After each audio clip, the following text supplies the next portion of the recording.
Acuna led off the game with a double. Albies struck out. Donaldson popped out. Now Adam Duvall quickly 0-2.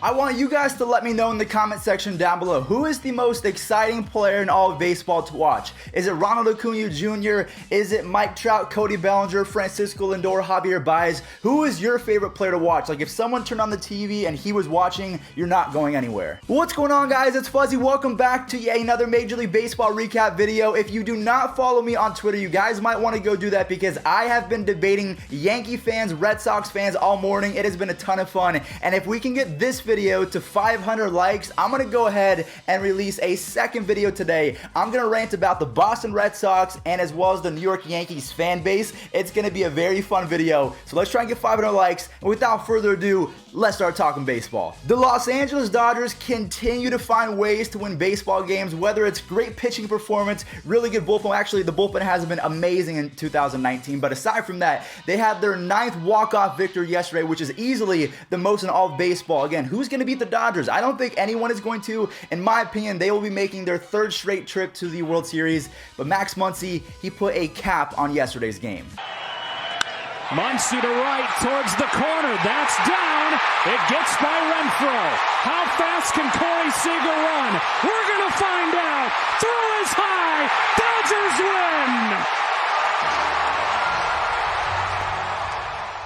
We're going to talk about something juicy right now because, again, I've been talking about these two teams all morning. That's why this video, it might be going out a little bit late. Probably not. I'm pretty efficient. But I've been debating Yankees fans and Red Sox fans all day long because, in my opinion, that sweep of the Red Sox means absolutely nothing because the Red Sox, they did not make any trades at the deadline. Their GM basically put up his hands and said, you know what, we kind of suck this year. It's not going to be our season. We're giving up. No trades need to be made. And the Yankees just swept them, even though they have their pitching staffs. If I throw up my tweet right here, this is from me. The Yankees and the Red Sox both have terrible pitching, but you Yankees fans seem to justify it with your 27 rings. So I'm going to let you have your moment. We're going to talk about it in the second video today, so make sure you ring your bells. I'm only going to state facts. There will not be one opinion. So without further ado, Yankees fans, enjoy the sweep. I'm sorry, Red Sox fans. I'm still sorry. It's eight losses in a row. That sucks. The next 2-2 from Price. Swung on high, drive to the opposite field. Betts will give it a courtesy look, and it's 1-0 New York. Swing and a drive, and that ball is crushed. Bounce through the hole into right field. Justin Verlander joins elite company yesterday. He is the 9th pitcher in Major League Baseball history to have 200 strikeouts in 9 seasons. This guy continues to get better and better. To quote my friend Giraffe Mark, he is like fine wine. See, I watch his videos. But the Astros continue to show the baseball world that they are pretty much the Warriors of MLB. I'm not sure who's going to beat them. The Dodgers might have a chance because I feel like their pitching and offense kind of matches up against them. But the Yankees, at least, there's no chance. If their pitching continues to pitch with an 8 ERA, there's no way. There's number 200 for Justin Verlander, his 9th season of 200 or more strikeouts. He joins this group of 7 pitchers, the most seasons with a 200 strikeout year. Congratulations, JV. Christian Yelich reclaimed his throne as the home run leader yesterday. He had his 37th home run, but of course it was not enough because they're playing the Chicago Cubs. The Brewers, they can't beat the Chicago Cubs, man. It's not going to happen. I think they beat them last year in the playoffs, but in 2019, the Cubs, they have their number as they win again yesterday, and I think they're in 2nd place, maybe 1st place. I'll throw up the standings right here. The Brewers, they just can't seem to get the job done in the clutch. Hayward, first pitch swing. Deep center.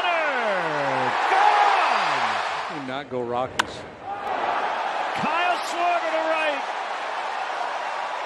Gone! 4-1. The Toronto Blue Jays right now might be my most favorite team to watch in all of baseball. Between Bo Bichette, who is off to a 7-game hitting streak to start his career, they have Kevin Biggio, and then the big dog, Vladimir Guerrero Jr. Let me read off his stats since the home run derby because everyone says that the home run derby breaks your swing.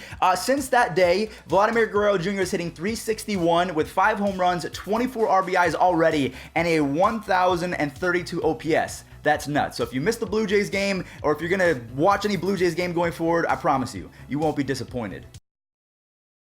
Well, Francisco. And there's a bases-loaded walk to force in a run. Here comes 3-2 with 2 down. Upstairs, ball 4, back. Bo Bichette goes after the first pitch. Some of that power, and there's another one. There's another one. Swing and a miss. Strike 3. Ball game over. Yesterday, we were blessed by the baseball gods because anytime a Rockies game is on, you hope that Nolan Arenado makes an amazing play at third base where he hits a home run, or maybe even Trevor Story can get in on the action, and that happened yesterday. Nolan Arenado hit 2 home runs. Trevor Story also hit a home run and made an amazing play at shortstop. So this Rockies team, I know that this year is pretty much over. They're still playing hard though. Trevor Story and Nolan Arenado, go off, guys. 1 for 5 last night, but a Rockies record. I'll share it with you in a second. That is a great stop by Story. Can he throw him out? On the tag. Out! This ball crushed deep center field, and this one's going to leave the yard. We're going to talk about 2 teams right now that anytime you mention one, you have to mention the other going forward, because the Cleveland Indians and the Minnesota Twins, they're playing at the exact same pace right now. They have the same record in the last, I think, 10 games. Anytime the Twins win, the Indians win. It is vice versa if they lose. The Indians were able to beat up the Angels yesterday as Shane Bieber throws a complete game. This guy, he was drafted in the 4th round in 2016. He's pretty solid last year in 2018, but in 2019, he has become our ace. And when we're talking about Mike Clevenger, Carlos Carrasco, prayers up to him, and Corey Kluber, when you have Shane Bieber as your ace, that is not a rotation you want to mess with. And on the same note, the Twins, their offense is absolutely ridiculous, but their pitching was really good yesterday. So let me know in the comment section down below. Twins, Indians. Got him. There's that pitch. 3-2 pitch. He got him. Strike 3 on a slow. Got him. Came back to strike him out with a fastball. One by Cave. This one hit high and deep to center. Starling going back. He's at the wall. That ball is gone. A home run.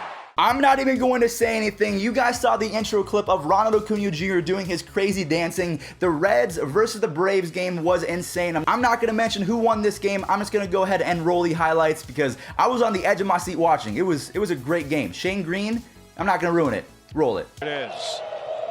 Smoke deep right field. Acuna. They made him mad. Right center field. Tucker Barnhart. I don't need no bloop single.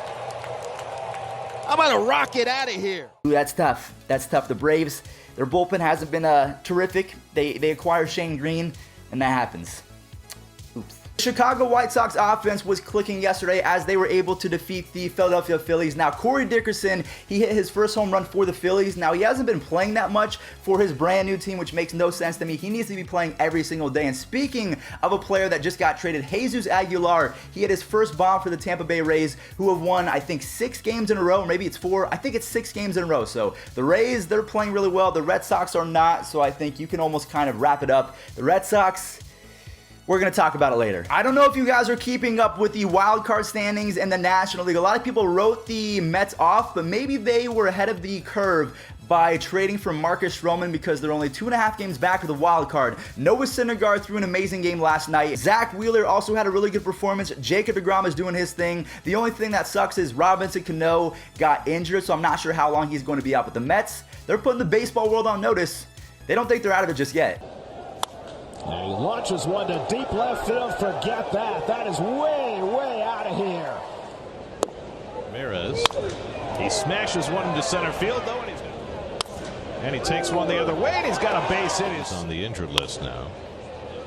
Ground ball by Gonzalez, hit out to Rosario. The Texas Rangers are not a playoff team in 2019. We all know that, but 2 guys that we have to pay attention to are Willie Calhoun and Danny Santana. Calhoun has been a gamer this year. I don't know his full stats, but he's been absolutely amazing and really clutch. Danny Santana is hitting .325 with 17 home runs, 12 stolen bases, and a .925 OPS, or 950 OPS, something crazy like that. These guys are going off, and no one's really talking about them, so I wanted to shout them out. If you're a Rangers fan, I don't know if Joey Gallo, maybe if he didn't get injured, you might be in the wild card push, but Yeah, I'll shout out Danny Santana and Willie Calhoun all day long. All right, guys, the last two games that we have to recap is the Oakland A's game. Tanner Roark made his debut for the A's. He was really clutch. And the last but not least, we have the Arizona Diamondbacks game. I did forget to include them in my speeches yesterday, but they're on a 2-game winning streak right now. Ketel Marte hit an inside the park home run, and then Adam Jones, he's showing the Orioles that maybe they should have kept him, although they're so bad. I think it's better for Jones to walk. So yeah, the A's, the Diamondbacks, some pretty good games yesterday. Power in the thumb. Swing and a miss. So Tanner Roark dances around a bases-loaded jam. Need happen. Profar drives one to right field. Edman at the wall. That baby's gone. 3-1 A's. And he drills this one to center. Parra won't get there, and here we go. Here's the throw. Safe. Base hit. LeCastro scores. Here's Marte. All right, guys, well, that is going to do it for me today. Thank you all so much for watching. If you did enjoy, slap a like on this one. And remember, turn on those bells because I should be ranting. I can already feel my voice going because I'm just so passionate about baseball today. But if you want to see me rant about the Boston Red Sox, as well as a little bit about the Yankees fan base and maybe their pitching, slap a like on this one and just prepare for that craziness that is going to be that video. I'll catch you guys later for that. Thank you all so much for watching yet again. Peace out.